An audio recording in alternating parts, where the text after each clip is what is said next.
What if the secret to overcoming any challenge was believing that everything always works out?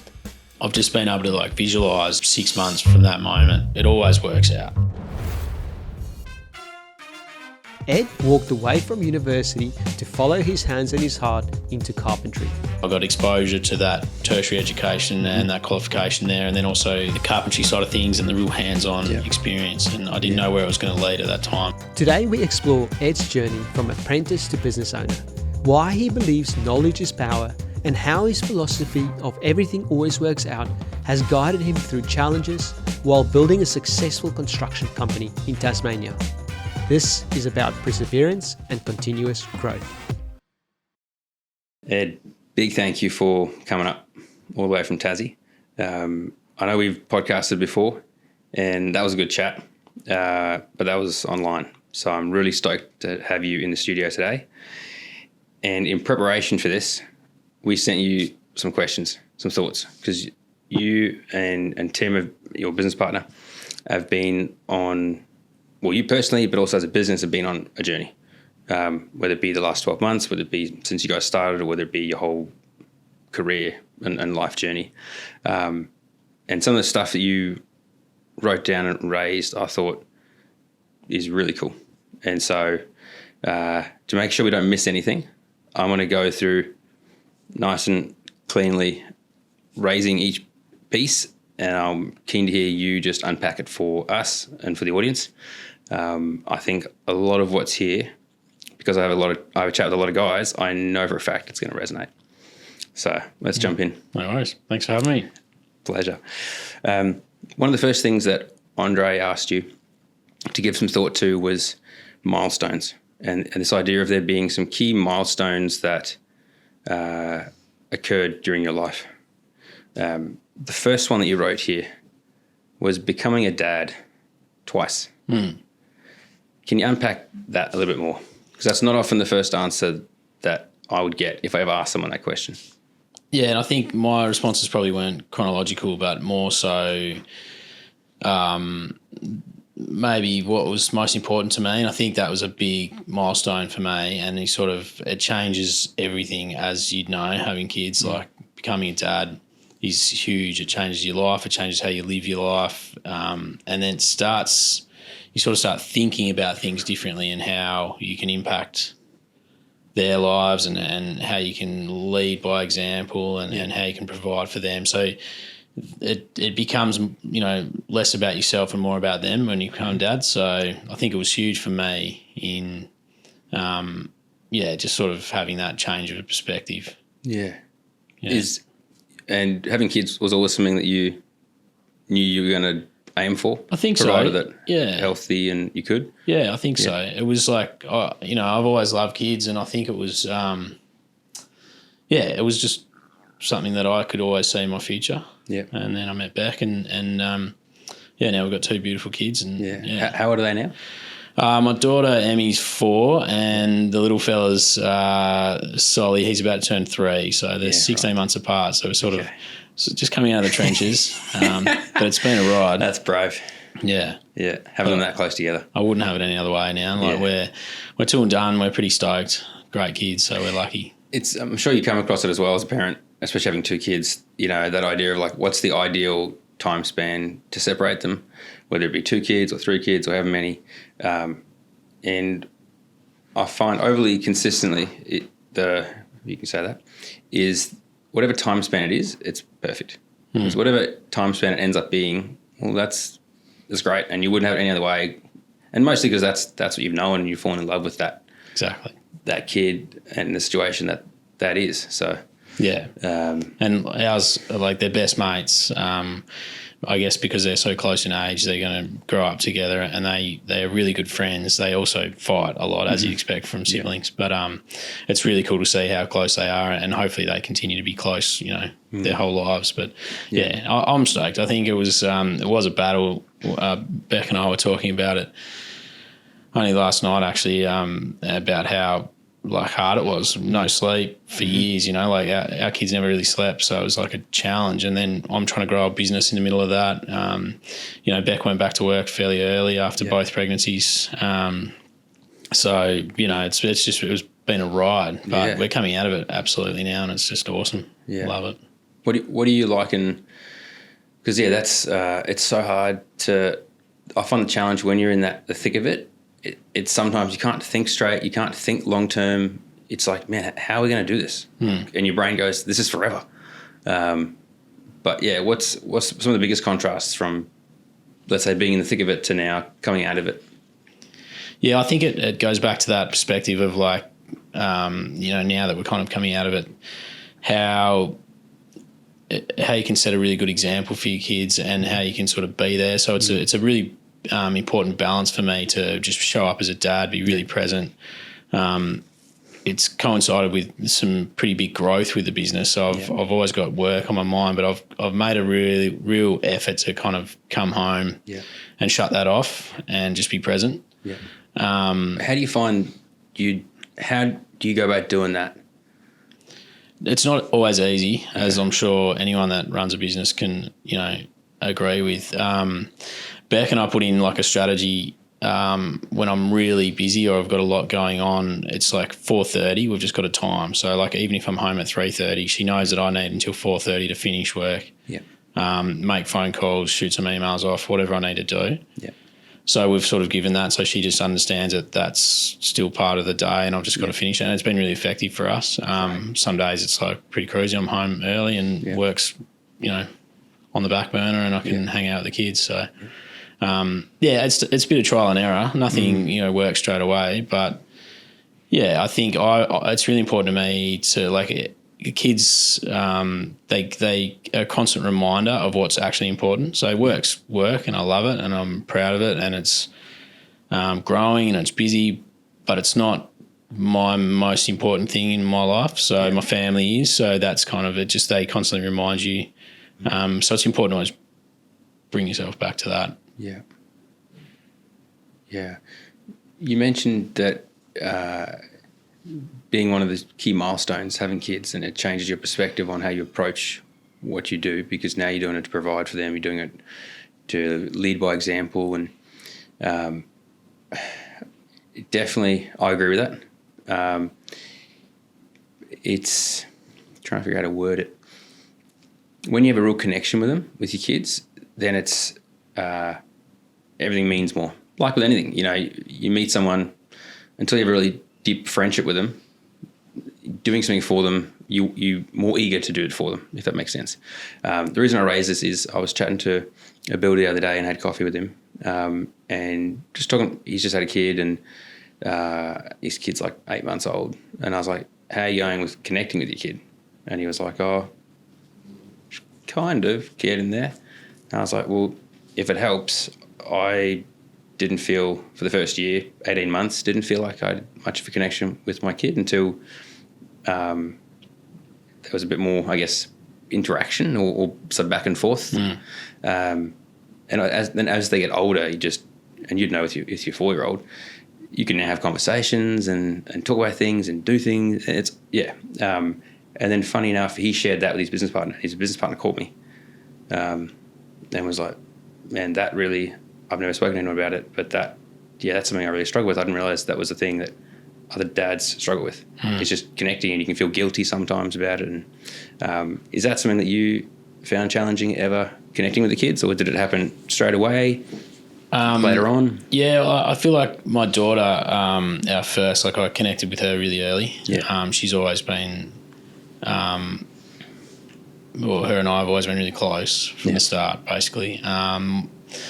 Solly was a little bit longer to connect with, actually. But now, like, just best mates. Like, he's just a little mini me, so he does everything I want to do. Rides motorbikes and, like, that's just, sick. Walks around the house. I've got him a little tape measure, and he's just constantly measuring things. And so he's, they're both, like, unreal, and they're both really different in their personalities. So it's nice because I've got really different relationships with both of them. Yeah. But, I definitely had that with Solly, and I think it probably coincided with maybe just a time in the business when things were a bit stressed. Also, he was very much a bit of a mum's boy, and still is. But it was basically 2 parents, 2 kids. So kind of just naturally, I just stayed new baby and mum's Totally. looking after new baby, and so you sort of naturally help out where you can, and that was me helping out with our first, and so I guess that maybe that had something to do with it, but yeah, it all comes out in the wash, and I think, and I've mentioned in the email with the notes, but like just basically things always work out. So yeah, I'm definitely going to jump into that. So we won't jump ahead too quickly, but I read a book a little while ago. I haven't finished it actually. I need to get back onto it. But just talking about, you mentioned there that Solly's a bit of a mama's boy, and this book talks about that often that is the case, that the young boys will gravitate just having that connection with their mum until they come of age, around that sort of 12, 13, 14 year, and when they can prove themselves and they kind of get, this is what this guy was writing, prove himself as becoming a man, and often there's a moment, either they do something or they just get that sort of like affirmation from their father or a father figure. And this guy talks about multiple scenarios, whether it be, you shoot your first buck or something like that, or you, for this guy himself, it was he lost his father early, but he was raised by his grandfather. And then at that 12, 13, his grandfather said, "Can you go fetch the horse out of the stables and bring it in here? We've got to do something with it, take it out to the paddock and go check something." And prior to that moment, his grandfather had always gone with him and helped him do it. And he was like, in that moment, he realised that his grandfather wasn't coming, and he wanted to ask him to come, but he realised, all right, he hasn't said anything, so maybe he's really expecting me to. And he said, I was freaking out, but his grandfather never said anything, but just going through that, he said I don't think the word he used, but just was a big key moment for him as a young boy to build self-confidence, which was fascinating. Yeah, it really is. The next thing you've got here in terms of a milestone for you was qualifying as a carpenter and completing a business degree. Break down for me those aspects and why for you are they a key milestone in really who you are today and where things are today for you? Yeah, I think so. I went to school, and I went to a school that kind of had a real emphasis on going to university, and that was always kind of the path that they really pushed for. And I was never I never really enjoyed school. I was never really studious. I didn't like studying. I didn't love exams. Always did enough to get by. Yeah. Always got that parent teacher like, oh, he's got heaps of potential, he just doesn't apply himself. That was the standard kind of comment. But I just didn't have a passion for it. I didn't love it. So yeah, I finished school and I went to uni. I had a year off, went travelling, and then I came back and I started a business degree. And I did 2 of the 3 years of that, and then just decided I needed a break. I wasn't feeling it. So ironically, I moved to the Gold Coast. And I came up here and just a bit of a change in scenery. And I ended up just working at a surf club, and I think I may have mentioned this to you before, and I was just driving a courtesy van for the members of an evening, and I just drive them home. And a lot of them were in the trades. And I should mention my dad was also a builder, so I've grown up with building exposure. I've been exposed. So I was always on building sites, and mum and dad again also were like, oh, we think don't go down this road, go down this road. They were supportive of everything we always did, but I think they were trying to set me up for a different life that perhaps dad had been through with his business. And so I was in the Gold Coast driving people, and they were just talking about building, and I mean, they were talking about money really, and how much money they were making through the boom. And I sort of thought about it, and I was like, well, I've always enjoyed being on building sites. I'm quite a practical person. Like that's just how my brain works, and I've always been hands-on. So I basically just moved home and got an apprenticeship. Yeah. How old were you then? Oh, I'm not sure. Okay. Early 20s. Yep. By then. Early 20s. And so I had a few connections through dad, and then found an apprenticeship and got underway with that. And then I completed my degree during my last year of my apprenticeship, just online. Wow, that's impressive. Yeah, I just think it was important for me to not I like to. I think we touched on this, but like I don't like not finishing something I've started. Yes. So yeah, but they both set me up to kind of where I am now. I got exposure to that tertiary education and that qualification there, and then also the carpentry side of things and the real hands-on experience. And I didn't know where it was going to lead at that time, but that's kind of how it evolved. What have you found? I feel like from a trade background, it's very practical and easy to see the correlation. You learn that, and then that goes into learning the next thing, and you have to learn level 1 to go to level 2. You have to learn how to hold a hammer before you hit a nail. And sometimes when you get a degree, years later, you get asked, was it worth doing that degree? Did you learn anything? And sometimes it's hard to put a finger on exactly where, I learned that and it was implemented there. Have you found that, or do you feel like the degree was worth it? Do you feel like, and if so, where's it played its part, or how do you feel it's played its part in things today? Look, I think from a direct learning skill set, I don't think it was worth it. I think I've learned more about business by running a business than I did at uni.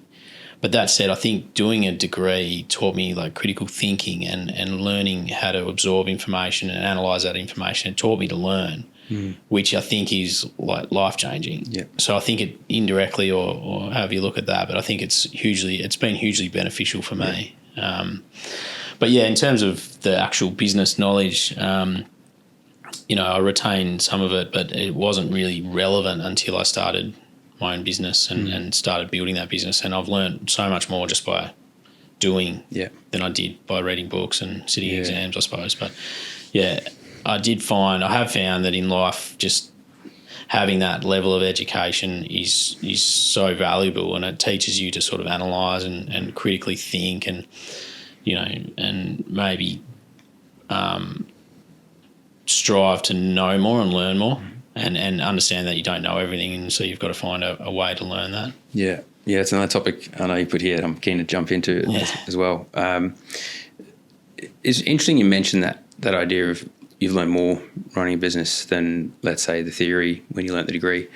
But the practicalness of having to research, having to learn, having to retain, having to analyse it, that's a very important skill set. I was reading a piece from a guy this morning, actually, that talked about that concept of he was at a crossroad and was like, I have this opportunity to go and work for Facebook. And it was in a real boom period of Facebook. And I think this was maybe like 10 years ago maybe. Or he was looking at going and doing a business degree. And he chose Facebook. And he said what he learnt there was just amazing. But then after 2 years, he was like, okay, well, if I stick around, I'm probably going to be here for 10 years. And then I do the 80-20 rule. He's like, I've learnt a phenomenal amount. I'm better off going and taking that and going and learning something different somewhere else. Is there anything particular about your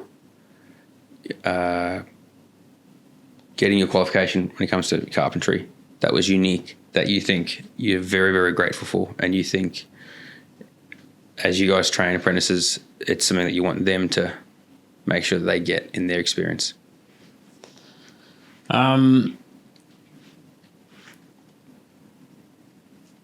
Look, I don't know. I think I was exposed to some really good projects and some really good people during my apprenticeship. I had Tim, who's my business partner, was above me in his apprenticeship, and I sort of worked under him, and he's like this world of knowledge, and he's very good at what he does. I had quite a few personalities, like the different foremen in the business, like they had different ways of doing things, different approaches to building. So it was really insightful to see that things could be done lots of ways. Yeah. My dad also, very practical, very smart man, and does a lot. He's taught me a lot of what I know, and his approach is another one. You sort of have that exposure to different methods. Yeah. Different personalities. I think that's probably what I'd want my guys to to have because there are different ways to build things. There are more efficient ways. And so you've got to figure out what works best for yourself, and then learn that there's different personalities in the industry. So you've got to learn how to, exist with those differences. How to communicate with them, how to work with them. Yeah. How to give feedback to them. Exactly. Yeah. And I think just having some support. I actually got, I was awarded Apprentice of the Year for the Southern Tassie at the last year of my apprenticeship. And so I think you get that recognition, which kind of motivated me to, keep going. And so we've actually got one of our guys is nominated for Master Builders Apprentice of the Year this year. So awesome. And he's just qualified. He's been with us his whole time, and we're really proud of where he's and where he's come from. So I think just getting a little bit of recognition also helps and motivates you to kind of stay on track and keep pushing for more. Yeah, I think that's definitely. I know the stat that I heard somewhere on a podcast recently was, when it comes to apprentices, 50% of them are not finishing. And there'll be a number of reasons why, but one of the reasons that I heard from those within the industry is it's very hard and can sometimes feel like you're not making progress. And of the generation today that are sometimes maybe looking for quick gratification, you're not going to find that through a long 3-4 year apprenticeship. And so, I think being publicly acknowledged and publicly affirmed that what they're doing is worthwhile, that they're given some accolades for it, I think probably go a long way in motivating them. And so it's awesome to hear that your guys receiving some of that.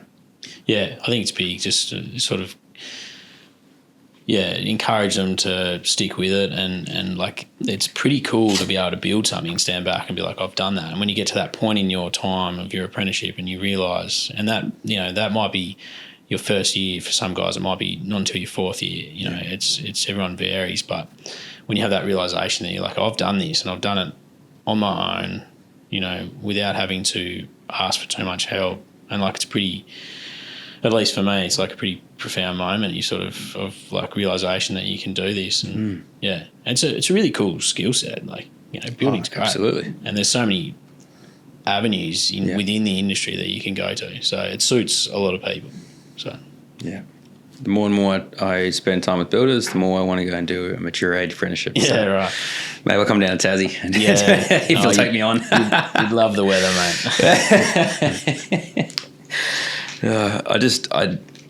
Maybe I'll work up to it, but I just don't know if I have the cold fingers. Yeah. I hate cold fingers, and I know that I would need to.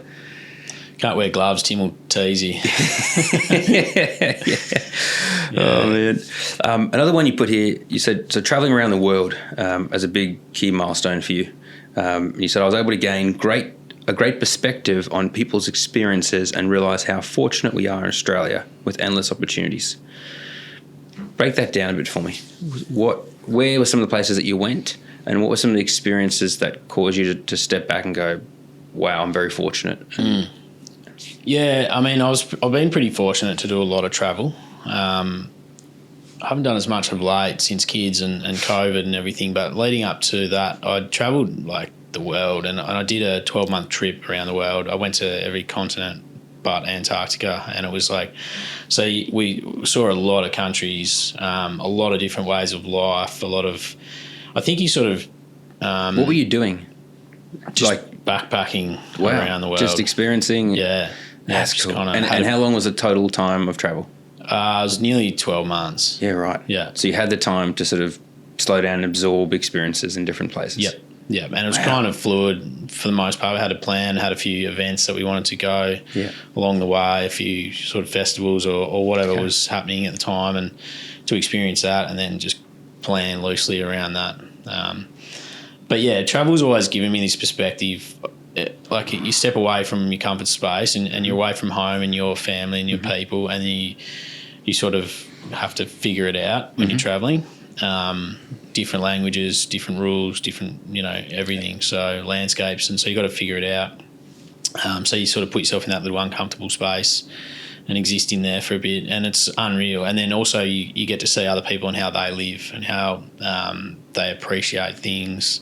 And I think we're pretty lucky in Australia. I think we have heaps of opportunity, and it's always good to step back from that and maybe realise how lucky we are, and then you sort of can come home. And for me, it's always been an opportunity to like re-establish some goals and re-motivate myself and realise that I can do this. If I put my mind to it, I can do it. So yeah, that's what's good for travel. Can you paint a picture for me of an experience, where it was, what happened in the scenario to cause you in that moment or after to have an epiphany because of that experience?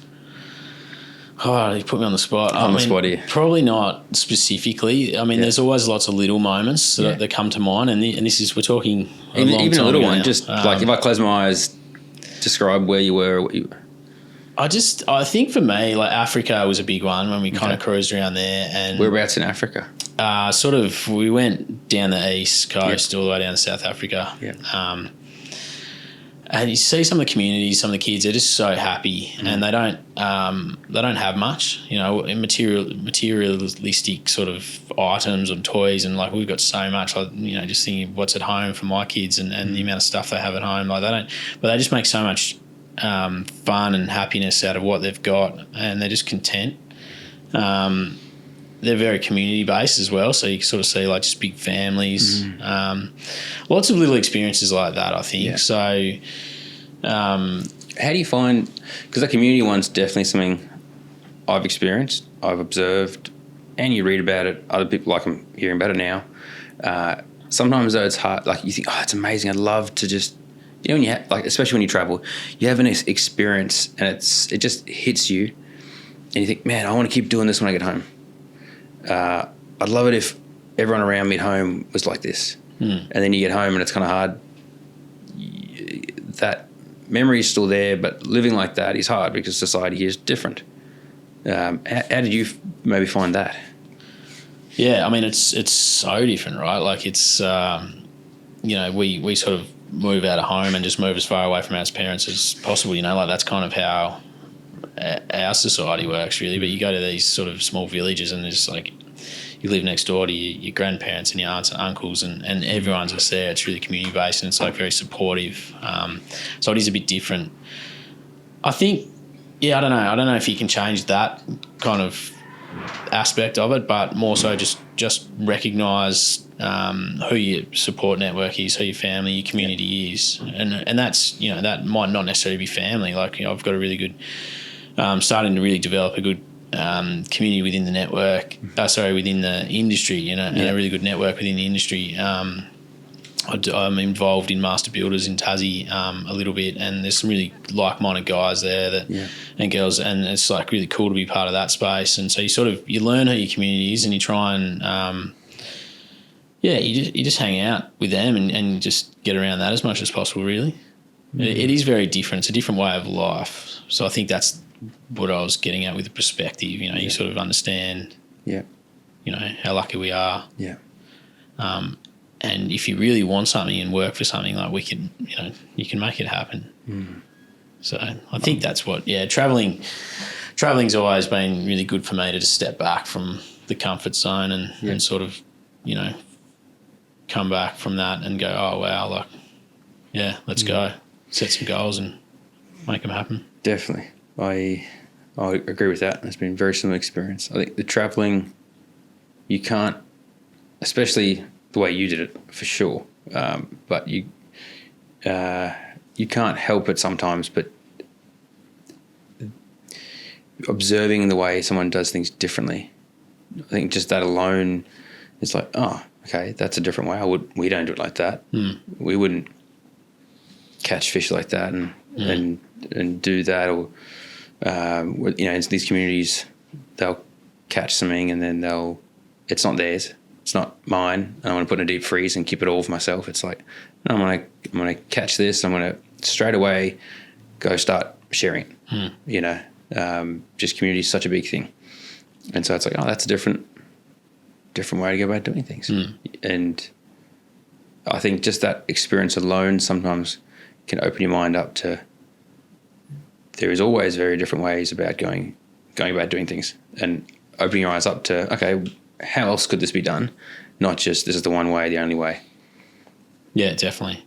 Yeah, I've thought of another example. I was in Egypt, and we were there at a sort of time of a little bit of civil unrest. So there were hardly any tourists around, which was, in hindsight, pretty unreal. Like I walked in the Great Pyramid with one other guy. Like normally it's lines for our, it was pretty unreal. We had the sites to ourselves. A little bit daunting because we had armed guards with us because there was a little bit of unrest, and they were I think the Australian government was like, maybe don't travel, or reconsider, you need to travel, but we'd already booked things and we're like, well, we're here, let's go. But everyone was so grateful that we were there. Like, they were really because tourism's so big for them and it's their livelihood, and you it's just, they were so stoked, and they're like, tell your friends, come back, thanks so much. And you just go and buy a bottle of water or buy some food from the market or whatever it is you're buying, then just like supporting them and their families. But like in Australia, you just you can just go and get a job, basically pick a job and you can get it, so you're not as dependent on things like that to keep your family a roof over their heads and food on their tables, so it's like, it's pretty polarising how it is in Australia for us. Yeah, and when I imagine when you're there with, let's say, these Egyptians buying water, because of how much they express to you, just observing the gratitude there and then in the moment. It's not something we see very commonly here. You go and buy, a water from Woolies, the cashier is not, thank you. Thank you for buying this bottle of water. Yeah. Wow. Another thing you mentioned briefly earlier, you put down here, is while you went back later in life to go and do a trade, it wasn't something you went straight out in year 10 and did, but your father was a builder. And so spending time with him, what were some of the standouts, or one key standout for you getting that experience as in your younger years, spending time with your dad, seeing the way he worked?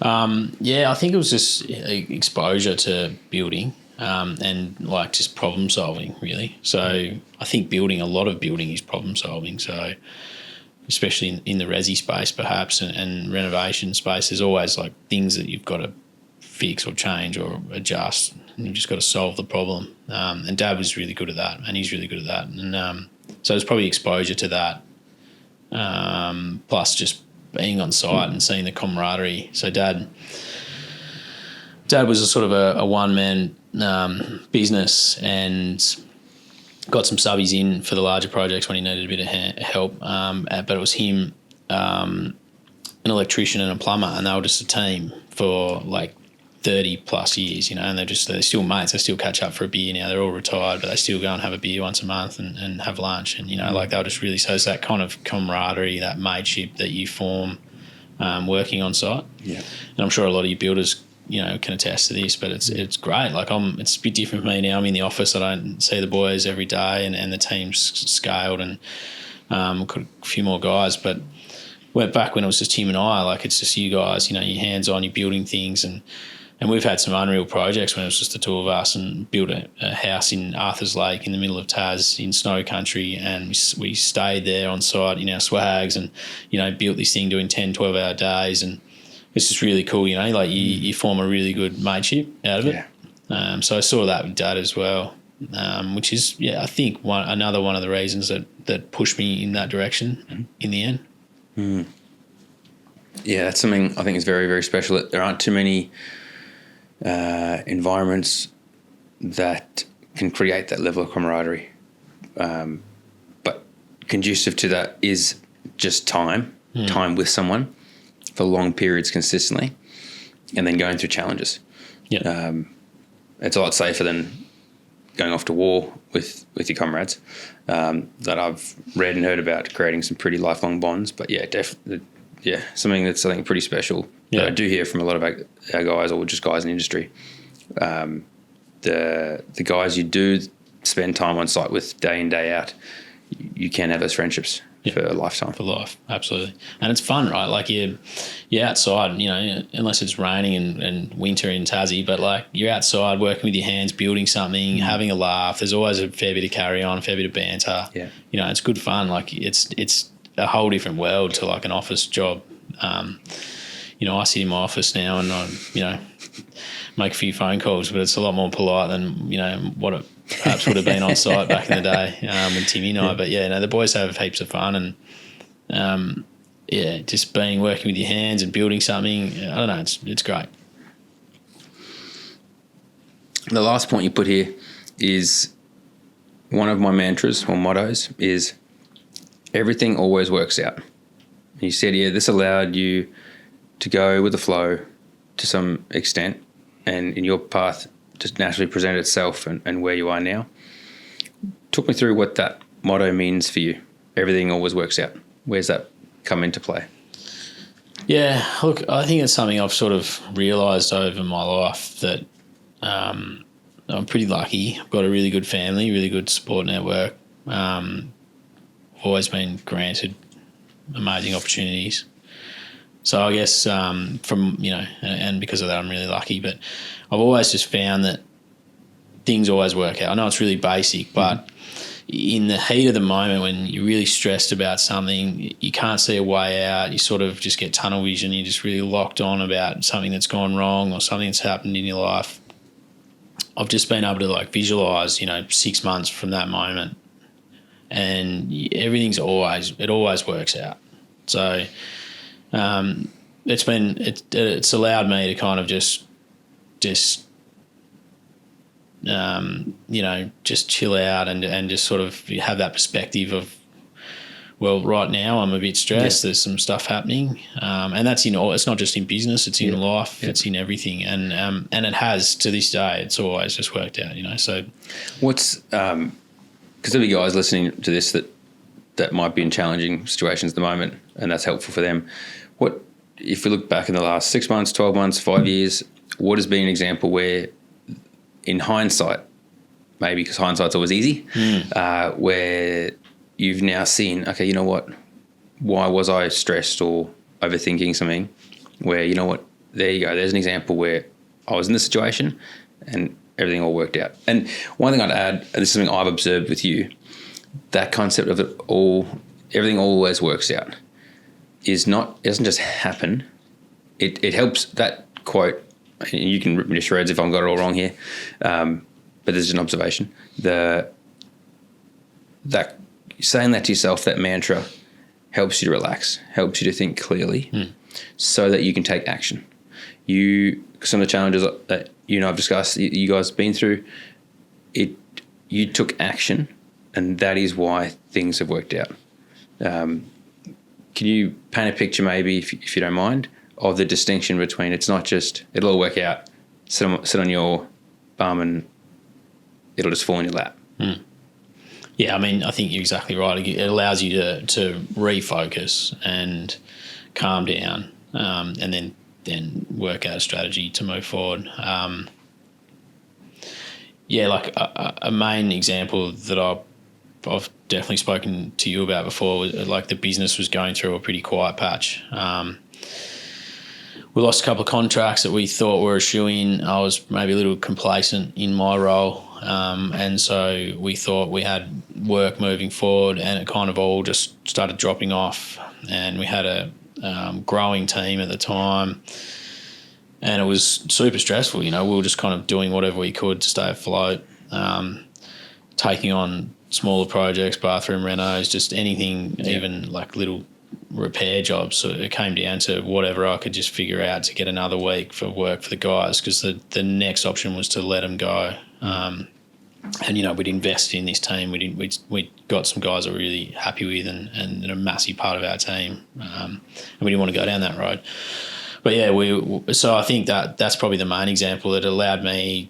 It was super stressful, right? So I was like, Beck and I had spent a lot of nights just talking through it and figuring out what we could do, and Timmy as well, obviously, and how we could come out the other end. And so we came up with a few strategies. Some worked, some didn't. We were doing sort of like little letter drops and just whatever we could come up with. Yeah. And in the end, we limped our way through to a good contract and then got back on track, and basically it was a really pivotal moment for us in the business, and sort of a really good learning time. So I've realised, now I know that if this ever happens again, we've got X, Y, Z strategies, or ideally it doesn't happen again, because we can forecast things and we've got better systems in place now, and we're not going to get complacent. And, so from that moment of pretty bad stress and pull your hair out and sleepless nights, we've grown as a business. We've got a solid pipe, and we've got some really good strategy in place to sort of prevent that from happening again. So it was a great lesson. So if, in a positive light, we've learned something. Yeah. Some of the strategies that you've put in place have been really impressive. And a lot of those strategies, it's not a one-time thing. It's, nothing ever that is worth doing once. And we're very consistent with the action towards some of those things. So if anyone's listening and want to know some secrets, maybe reach out. No worries. There's some of the things that I know, Andre messaged you in thoughts behind this podcast, was there are those key milestones in your life that you look back and go, that was something that was important. And then there's the question he posed to you, which was some breakthrough moments, which kind of carries different weight to it. There's a few here that you mentioned, which I'm keen to jump into. Some of it's we've touched on, so I'm trying to figure out, don't really want to go too much back over some of the stuff, but one thing you mentioned here is understanding that knowledge is power. Learning when to seek help to grow the business, to grow yourself, and become the best version you can. When did you have that epiphany that knowledge is power? And what do you mean by that? I think you get to a point in business, well, I did anyway, where I've kind of like the trade aspect is like almost the easy part, but then you've got the business aspect and understanding how to run a business well and have, positive cash flow, a lot of work, just a really successful, strong, sustainable business. And I guess for me, it was like I'd got to this point with the trade, and the trade was kind of just second nature, and I understood it, I knew it, but I didn't know that side of things, so I had to seek some help.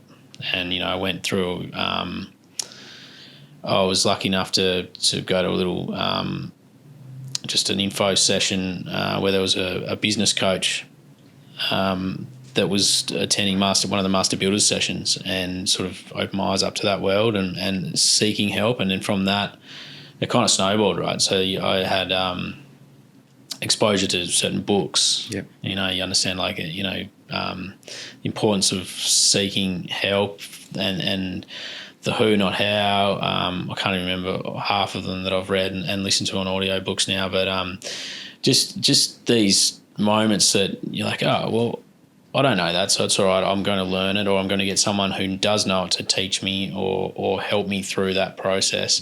And I think that's what I mean by knowledge is power, is because you understand once you start seeking help, it's pretty huge, and you just, the sky's the limit. You can pull yourself out of whatever hole, or you keep growing, and you everything changes, and you might have some really minor aspirations and goals, and then they just get bigger and bigger, and you sort of realise that there is no limit to what you can do from a business point of view. If you want to do it, you just have to find out how to get there and who can give you the knowledge that you may or may not have. I think the other, have you heard of the story, The Boy, the Mole, the Fox and the Horse. I can't remember. It's a little kid's book, I think. Yeah, I've heard that sounds familiar. There's a similar book I've got in my head, which is like The Boy, the Bear, the Bear and the Bard, but that's a different author. But what's this one about? Well, there's a question in there, and I've played a few of these little clips to my daughter, and one's like, what's the bravest thing you've ever done? And it's like the answer is I've asked for help. And, asking for help's not giving up. It's refusing to give up, basically. So, and I was like, that's pretty powerful. And I think it's the same concept, right? So it's just figure out what you don't know. Yep. And then figure out who can help you learn that. Mm-hmm. And then that gets you to the next step. I think that's a really, really valid point that you mentioned there. That idea of the bravest thing you've ever done is ask for help. I think it's very hard often for guys to do. There's this stigma of you're a macho man if you can do it yourself, which when you step back is like, how are you possibly meant, especially if you're trying something new, how are you possibly meant to know how to do that? You've never done it. In contrast though, our littlest girl is now got into the habit where it's like, either there's breakfast, daddy help. It's like, it's only helping if you've tried. Yeah. Otherwise it's doing it for you. Yeah. That's not what I want to do. Yeah. One thing you mentioned here is the concept of to maximize productivity is understanding how best to treat people. And knowing that comes from a very genuine place. But what do you mean by that? Look, I think it stems back from when I was an apprentice and have worked for other people. Perhaps it was in a time where it was a bit old school, the way things were done and how bosses would speak to their employees. It's probably a bit of carry on, a bit of yelling, a bit of swearing, things that you probably can't get away with these days. But it also, I could see and personally it had the effect on me where I was like, I don't want to work for this person. I don't want to do this. I don't care. I'm not going to give 100% because why? What's the point? And so it was that lesson in that you've got to understand everyone sort of connecting with each of our guys is different. Right? Everyone's got a different personality. So you've got to figure out how best to get through to them. You've got to figure out what works for them and how to encourage them. But the way you communicate with them is really important to get that to maximize that productivity. I've found. And also, like, problems happen on a building site. Like, things happen. Like, only the other day there was an issue with something. There was a bit of a misunderstanding or a miscommunication about something, and it cost us a day to repair or fix this problem. But it's not a big deal, like it's just part of it. And so getting worked up and losing your mind and yelling and screaming and carrying on just doesn't fix the situation. It doesn't fix the problem. So it's about what you can do and how you can communicate to basically just say, well, that's a bit of a stuff up or whatever it might be. What's the lesson we can learn from here? And how, how to get through to the guys to keep them motivated and happy and productive, really. Because I've just firsthand, and I've spoken with Timmy about this and a few of my other guys, it's that same thing. They've all been through the same process. I've been yelled and screamed at, in their apprenticeships, and you don't get the productivity out of that. Yeah. And, why would you? So I think that's what I was trying to explain. What's your thought on, I agree, getting yelled at doesn't do anything productivity-wise, but getting yelled at, getting hazed like that hardens you to I don't know, the concept of like someone raising your voice and not buying into it. Someone raising your voice, man, they're having a bad day. I'm not going to take that on. But if you've never been yelled at, it's like, oh my goodness, like, it's a thought that's been in my head. You got kids. One kid I can raise my voice at. It's like, okay, Dad. Other kid, you raise your voice a little bit, tears. But that's also probably two very different personalities. Yeah. Not so much hardening up. Yeah. Yeah, I think you like having thick skin is important and resilience. Well, that's the next point here. You said here the lesson of perseverance. If you start something, you got to see it through. Sorry, I jumped in there. No, I mean, absolutely, yeah. I think I was just saying, if you got to build resilience, I think, and I don't know, I think that's what I was trying to speak to when it depends on the person, on how you communicate. Okay. Because you've got to find the most effective way to get through to them. Some guys, it might be yelling at them, and I've definitely done it. And they go, right, Ed's pissed. I've stuffed up. This must be important to him. Yeah. Yeah. Well, let's make sure this doesn't happen again. Yeah. Maybe I haven't yelled at them, but they know I'm annoyed. Yeah. I'll make it pretty clear. But there's other guys that just not, it's ineffective. So you've got to sort of learn that. Some guys are a bit more sensitive to them, maybe have a little bit less resilience in that space, or they don't have as thick skin. So you've got to be mindful of that. Because of that reason, everyone's sort of a bit different, I suppose. Yeah, it's true. Well, it's awesome to observe that you're very aware of that. It makes for a good leader. You said here, learning from the ebb and flow of work in the building industry and implementing successful strategies to come out the other end in a stronger position. Maybe, because we touched on that a little bit earlier, do you mind opening up about a strategy that worked well for you guys when it comes to maybe in the ebb rather than the flow, that worked for you guys to come out of that ebb back into flow? Yeah. Yeah, well, I think, the industry does have its ups and downs. There's obviously, as you progress as a business and evolve and sort of develop strategies that help with that, and ideally you sort of have less ebbs than you otherwise would. But yeah, look, one thing that we've done, and I've definitely mentioned this to you before, is like we recognise there was a real disconnect between clients going to architects, getting a full set of documentation and drawings and approvals, and then coming to us and going out to tender process, and then all of a sudden they're getting 3 quotes from builders, and they're all $200,000-$400,000 over budget, and the project doesn't even get off the ground. And it's just like the client spent months and months, if not years, designing these, going through this process. The architects put all this effort in. We've sat down and priced it, and the project doesn't even get off the ground. So we recognised there was a bit of a disconnect there. So we started really pushing for that sort of design build, I guess. Early engagement of you. Yeah. And so you sort of get involved early. So we were trying to educate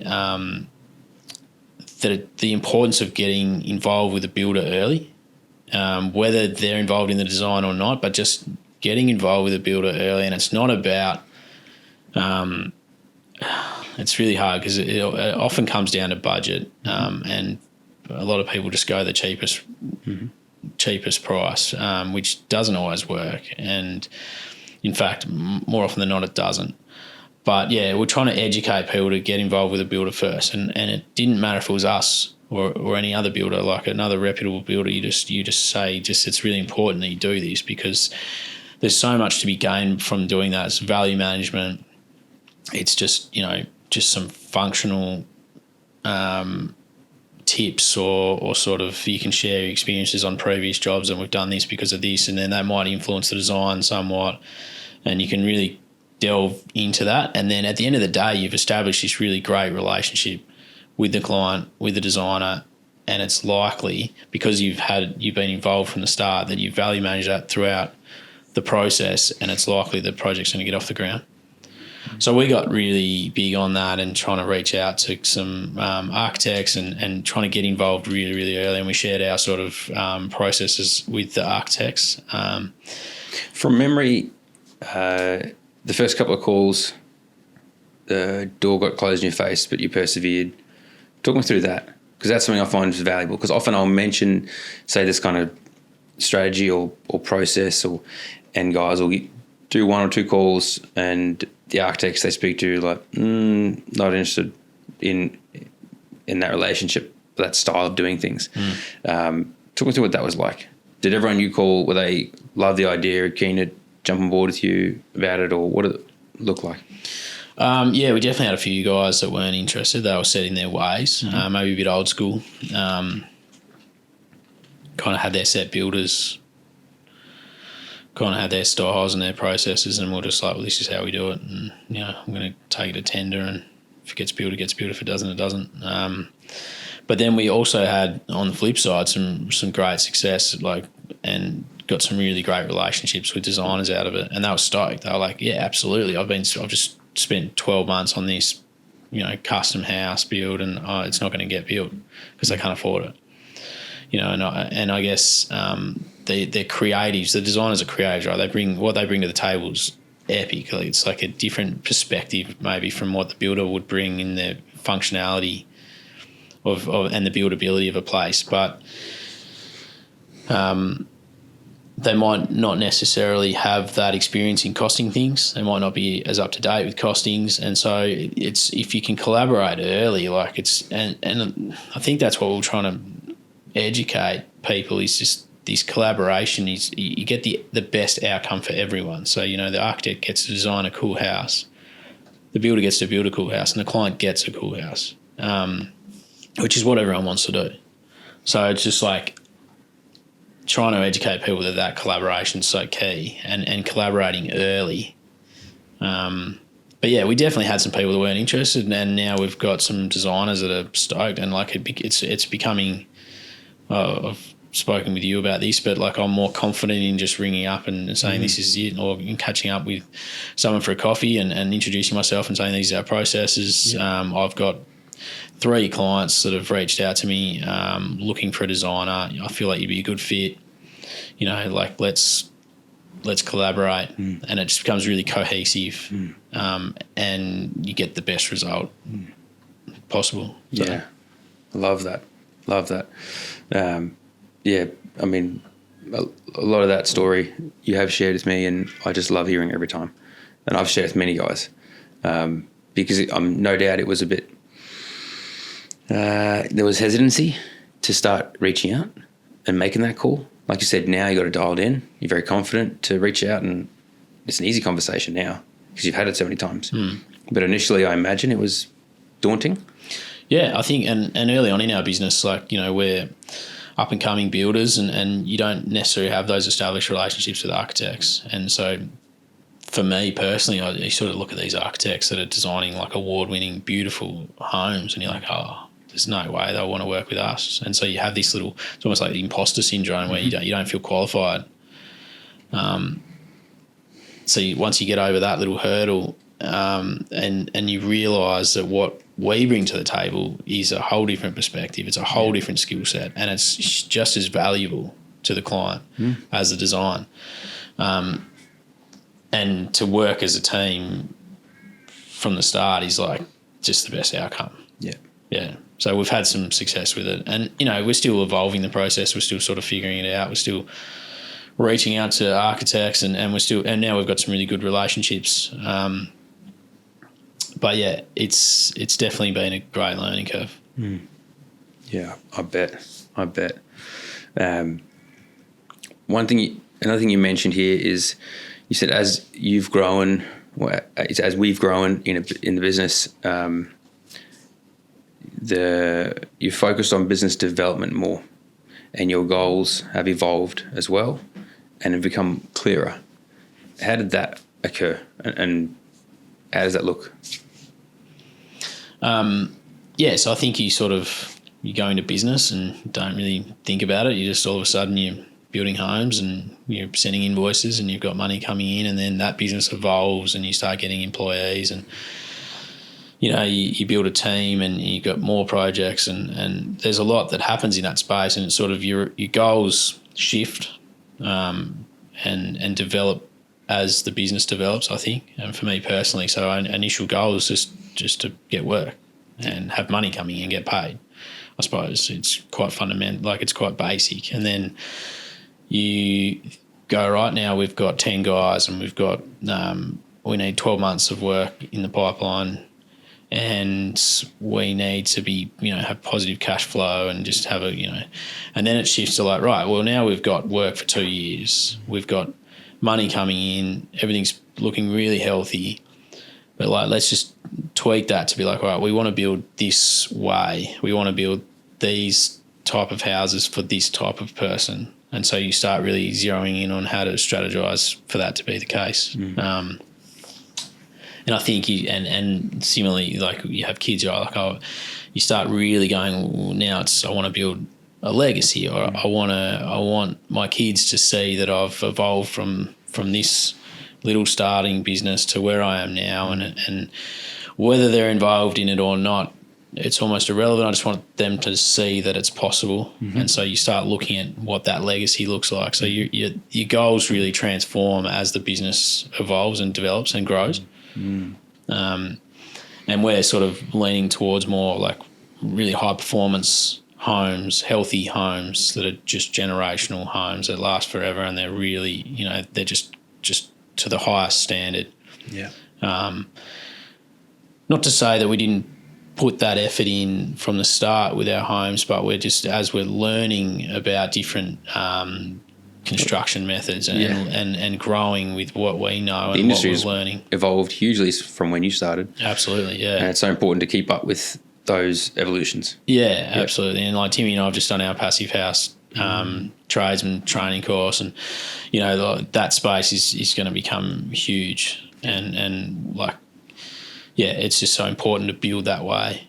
And yeah, we're just focused on that now. So you can sort of see your goals are shift and your target shifts. And once you get to a place with business where it's stable and sustainable, it allows you to have that, like, to refocus your goals onto what's your new important target. One thing you mentioned earlier, which is pretty important, I think, for anyone, whether you're in business or not, but definitely in business, and definitely if you're going to be growing, is the network around you, having a good network. And you mentioned earlier that you found of late you've really come into this space of identifying who those people are and working in those relationships. Who have been some, for you, the top three, because then you're excluding some people, but what are some of the people that come to mind when it comes to other people or roles that they play that have been really key for you, and you foresee them being a big part of your network moving forward? Yeah, I mean, well, I'd have to say Beck, my partner's like the most supportive person in my network, like, and in my, support network. She's like just my sounding board for everything. And so, and she's very level-headed and calm, whereas I'm kind of a hothead and pretty impulsive and like get a bit stressed, and she's like just chilled. And so it's like so good for me just to be able to come home and just like vent and talk through things, and she sort of has a really different perspective on things all the time, which is like, all right, that's actually a really good point. And so, I mean, number one, like, she's unreal, and I'm very grateful for her, and I think that's been massive for me. Like Tim, my business partner, is like, you just have this trust with each other. So like we have very different roles within the business now, but there's this kind of this unspoken trust and but still like very necessary sounding board. We just talk through problems or issues or anything we need to do or strategies, and it's been there's been a lot of ups and downs, but we've gone through it all together, and like pretty lucky to have him as my business partner. But yeah, the network, we started, I'm involved in a little young builders group within Master Builders Tassie. So you sort of sit down once a month with these guys who are in a similar position, or maybe they're in front of where you are or they're behind where you are, but they're all kind of in business. And it's been awesome to like just hang with these guys and just chat through shared experiences, ways to get things done, or maybe problems that they've overcome, or whatever it may be. So that's been really great. And through that network, there's other people in that space that have been awesome, and people you can lean on. So like there's a focus on almost like mentors, older guys that have been and done it, you know, and they've experienced what you're going through, and they've come out the other side. They're retired now, and I've got a couple of older guys. Dad's definitely one, and you know, another guy that I know quite well, and he's just been great in just another sounding board and someone that you can lean on and ask questions to. And it's sort of nice to know that there's guys that have been there and done that, and so, you know, like you can do it. Yeah. And again, you just ask if you're feeling a bit stressed about something. Yeah. I'm also working with another business coach, and he's been great. He's kind of, really, really good at what he does. Again, really good at shifting my perspective. And it's so useful sometimes having an outside perspective, because you can be so in it and not see things. Yeah. And whether it be a coach, you know, definitely in business, it's fantastic to have someone like that in your corner always, or at certain seasons. But sometimes it's even just someone who's been through it before, because you can be like, this rock's just immovable in my way. Yeah. And they, you know, and sometimes you just need someone either that they'll point out to you how to lever that rock out of the way, or sometimes I've heard from guys just by them saying, oh, you think that's a rock? Well, the rock that I'm dealing with at the moment's, you know, 10 times larger. And just that perspective is like, oh, I can actually see over that rock right now. Yeah. Oh, yeah, I can move that. Yeah. Yeah, they almost challenge your way of thinking, which is what business coach does with me quite often. I don't necessarily see eye to eye with him all the time, but he always challenges how I think, and I'm like, that's so important, because it gets you looking at things with a different lens. Yeah, I mean, I'm pretty lucky. The network's huge, I think, and like support network, family, friends. I've got a couple of really good mates that are in business, not in the same industry. Well, one's in sort of civil construction, another guy's in systems, and they've got young kids, same sort of stage of life. And it's like great leaning on them and hearing exact same thing. Like, one guy had to sack some staff, and, you know, like going through that, and he realised, oh, my problems are pretty minor. Like, it's not even a problem anymore. So, and just have those guys that you can have a beer with on the weekend and have a barbecue and just sort of talk about your shared experiences, and it's cool to see you're not alone. Yeah. How do you go about, because often in that scenario, I'll catch up with someone and it's like, oh, either it's very conscious, I want to talk to them about this topic, or it's not conscious, but in hindsight, you're so grateful you did talk about it, but you can't always jump straight into it. And sometimes I find it's really good to hang out with somebody for a prolonged period, and you only get to the good meaty stuff of the conversation, you know, in the last quarter of the time you're hanging out. Hanging out with some of these guys, do you find that to be the case? How do you sometimes get to that level and depth in the conversation quicker, or what has been your experience with that? Yeah.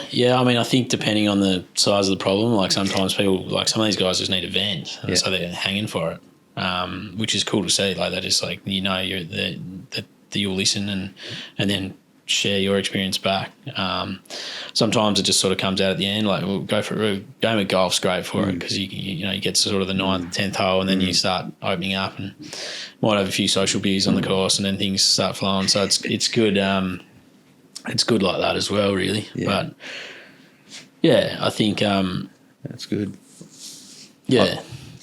I've got a mate who's got a spa, and we're very similar in many ways, and been through many similar challenges. And we might get together for a spa. You know, like, kids are down, Carly's working on something, or she just wants to take it easy for a night and watch something, or just go to bed. And it's like, cool, I'm going to go to so-and-so's house, and we'll spa for like 3 hours. Yeah. You know, and it's just nowhere else to go, nowhere to be, nothing to do. And I find that helpful. It is. Yeah, especially if you've known someone to be going through or have gone through a similar challenge, it's easier then to raise it with them. And once you've had those sort of conversations in the past, then it can be easier the next time to jump straight into it. Yeah, it's like, yeah, man, I'm so glad we're catching up, because this, like, he's turned up sometimes at my house like 10 o'clock, and he's like, here's Hungry Jack's. So I'm going through this. And Yeah. it's like, Straight into it. yeah, straight into it. Yeah. Yeah, it's so important to have that network. Yeah. I've got a reminder in my phone. That's useful. Yeah, and all it is checking with the bros. So just, and because I know like some guys have got some stuff going on, so I'll just make a point once a month. I'll be like, shoot a few messages out, just be like, hey, you going, mate? Want to catch up? Let's have a beer, whatever it is. Yeah. If I've seen them recently, they won't get a message, but like it just reminds me to just check in, because it's so easy to get caught up in your own world, Absolutely, and your own problems and your own life. And like we're quite insular at home. Like you get home on the weekends, you just want to hang out with your family, especially when you're busy with work. You don't get much time. So I just have a reminder in my phone. Just check in. Totally. I I've think it's had really reminders in my phone in the past of just wish my wife a great day. Yeah. Because we're so easy with the kids. Say, have a great day. And you might say that, but like kind of giving it a bit more thought and love behind it. Yeah. It's so easy to get just like lost in it all, and you just like, you forget that people are like just going through whatever they're going through. So a little message like that, I know if I'm struggling, or if, in the past I've been struggling, you get a message like, people are thinking about me and making sure I'm okay, and like it's huge. Yeah. So just to be able to reciprocate that, I think like just give back.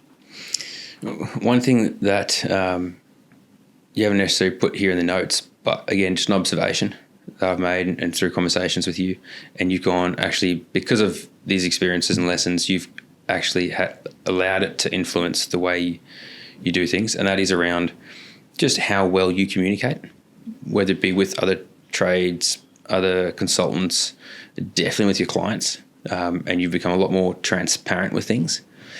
Talk me through that evolution and why that's been important for you, and I guess how you go about, how does it actually look when it comes to increasing that level of transparency and communication within the business space, and the impact that's had? Yeah, I mean, I think it's huge in building trust. And I think if you can build that trust early with a client from the initial inquiry stage, it's just so important for the project the whole way through. So, communicating is massive. I'll try and be really personable and like, really get to know them. And I think that's a big part of it. And then, just constant. I think it's more about like just the frequency of communication. So, you just always respond really quickly, or I always answer a phone call from a client at night if I need to. Emails just straight back. We've got in our job management software, like we've got a client portal. So the client will reach out and any one of the team will just get back to them with an answer really quickly, and it's part of our process now. And for me, in that whole sort of converting leads and sales part of the process, like I'm just in constant communication with them, and I'm explaining very clearly how we go about it. Transparency with the pricing, which is pretty massive, I think, for everyone to sort of see, especially if they're comparing quotes. If that's the case, they can see where you've got the numbers from and how you've got them. And so have a look at like for like. Yeah, because that can be a very challenging thing. Yeah, I mean, how do you compare one to the next? Yeah, you're not like it's always so different. So it's and that's why it's very important for us to kind of communicate that and just explain it. Yeah. And we're really familiar with this process. It's what we do, day to day, right? And the clients, it might be their first building project. So that why would they know anything about how it all works? And so you've got to appreciate that, and you've got to understand that. And some people find that really stressful. So it's big for us to try and take that stress away from them. Yeah, this is something I'm glad you raised, because it was something I actually wanted to bring up with you. Is and this is again previous chats I've had, is you've identified that pre-construction phase, for whatever reason, council sometimes whatever, can be longer than everyone wants it to be. There's some people can have it, not necessarily with you guys, but we've all heard stories of it being a very stressful time for people. And so the lessons you've had around making sure that experience is as enjoyable as possible. How do you go about doing that? How do you go about keeping, because there's a lot of work. There's a lot of work that you guys are putting in behind the scenes that they might not even see. How do you keep it from a client's perspective? I think a lot of our builders could learn from this, but how do you go about keeping that enjoyable, keeping it exciting, and keeping that momentum? Yeah, I was a fair bit to unpack there, but I think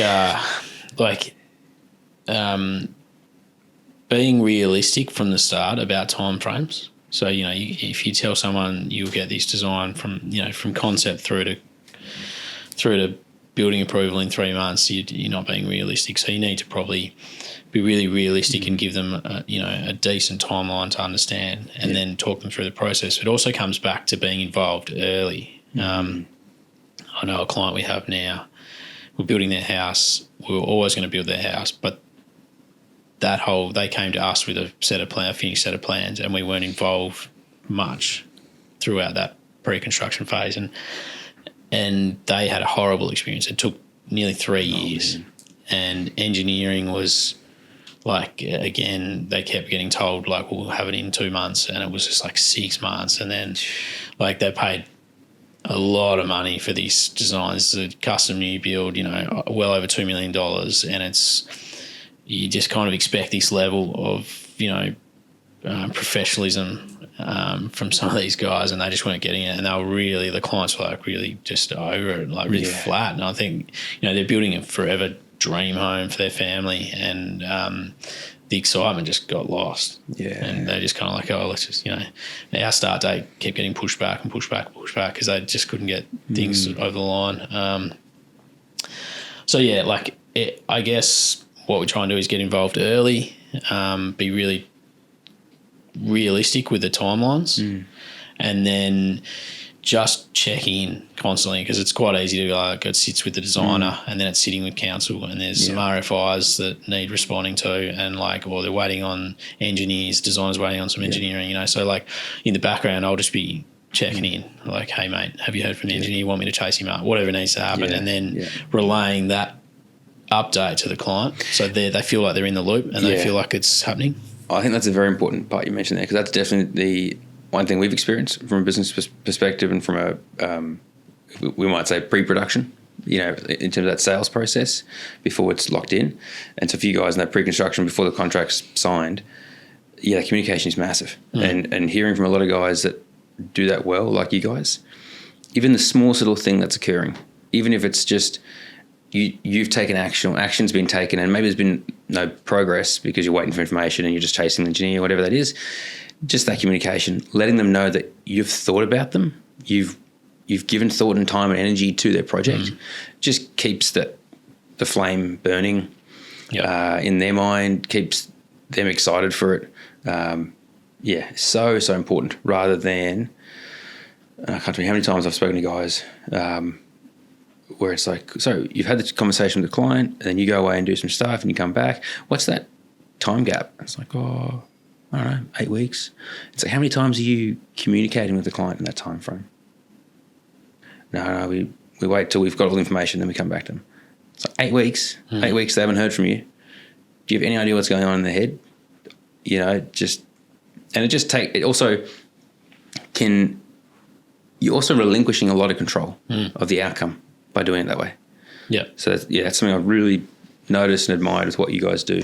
Yeah, I think you've got to be proactive instead of reactive. So like, instead of waiting for them to email you going, hey, just wondering if we can get an update, you just like got to get in there before that and just let them know. And they're like, exactly, like, you're just continuously building that trust, building that relationship. They know they're in good hands. This is a professional service. Like, we're getting regular updates of where the process is at. And like, being just really transparent. Look, there's some delays. Like, the council have come back with this RFI for one of our projects, something to do with trees. The designer was telling me a little bit about it, but there's some potential trees that can't be moved. And they're talking about the environmental impact of, that sort of thing. So we've got to get two, 3 reports that sort of coincide with all that. And there's delays in all that. And there's, you got to wait for 2 weeks before someone's available to give you a report. And then you got to wait 2 weeks for that report to actually get written and provided. So there's a month there. So, but you just got to be really proactive in explaining that and saying, I'm sorry, this was unforeseen, but this is what the council's come back with. And this is what we have to do to proceed, and these are this is what it is. You just lay it out on the table and just keep it like data driven, like facts. These are the facts, right? And then sort of just support them through it and just keep them. I think, like you say, you just keep the flame burning. If they're just if they're in the know, and I find generally they're happy. that example is a great example there, where I imagine it would be incredibly frustrating because you want to get the project moving, but it makes it so much more palatable just being informed. Yeah, totally. One thing I'm interested, the whole passive house space, that's definitely a growing space across Australia. From what I've heard, it's been a big thing for a while overseas, Europe. Is that something you've seen growing in Tassie, or what pushed you guys to go out there and get that accreditation? And what's behind that, and what do you foresee that space doing down in Tassie? I mean, there's definitely some guys that are doing it really well in Tassie. I think once you get into that space, you see it more and more and more. You see it everywhere. You start, following certain guys on socials, and you sort of start immersing yourself in that sort of way of building. And it's kind of like it's a bit mind-blowing to think about how houses are still being built once you know this information. So I think, Tassie's, there's definitely guys that are doing it really well. And I'm not sure if it's growing or if it's just that I'm more across it and more into that I've seen. I see it everywhere now. But I'd like to think that that's the direction we're going in. Obviously, it's not going to change overnight. But it's important, I think, to build this way. Why? Just it's way more efficient. It's way healthier. You see these buildings that have just wrapped up really tightly with really no condensation management, and you just got mold growing. And you can imagine, if you've got young kids or even adults, and they're just getting sick, and it's all just behind the walls. I currently see it. It's pretty scary. And just little things, and it doesn't take much to build. I mean, you don't have to go a full passive certified home, but there's a few tweaks that you can make to a home that can make all the difference, and just make it a really comfortable, efficient home to live in. That's healthy and performing really well. Yeah, that's epic. I'm super excited to see where that takes you guys. It's amazing to see the journey you guys have been on so far as a business. But all the iterations, every time we interact, there's a new evolution to you, to the business, to your projects, and that's been cool to observe, and I'm excited to see where it's going to go. So massive thank you for making the trip up here and jumping on the podcast and just sharing a lot of your lessons and evolutions. Yeah, thanks for having me. Hope some of your listeners can resonate with some stories. But it's always a pleasure, mate. So thank you. Thank you.